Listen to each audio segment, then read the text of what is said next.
Hear no evil, see no evil, speak no evil. Life is very unfair. Whoever said life is fair simply hasn't lived. I've worked with children with cancer, terminal cancers, young kids, 5, 6 years old. Life is not fair, but that is just something we have to understand and deal with. This mini course is about the question that every human being will face, sometimes multiple times, about how to live and how to die. Our fears of death, the grief, the troubles, the resistance, all of the pains and suffering associated with death, but more about how to live a life while we are still alive, because dying is actually the easiest thing you'll ever do in your life. Just breathe out, don't breathe in again. The life after death, we can all have our theories, but from my own personal experience in a life of meditative and spiritual practice is that it's actually quite nice.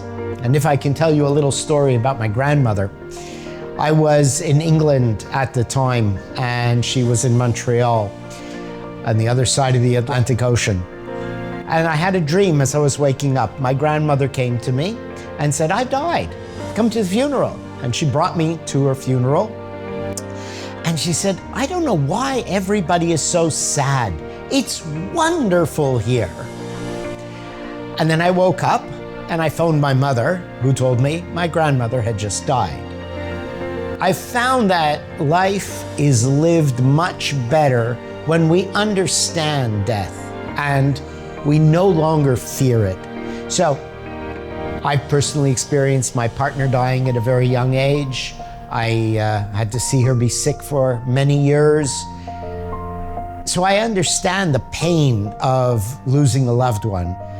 And so in this course, we hope to teach you how to live with no regrets and less pain and suffering, so that you can, instead of being lost in misery when facing your death or a loved one's death, deal with it a lot better. I won't say happily or peacefully, but a lot better than you normally would.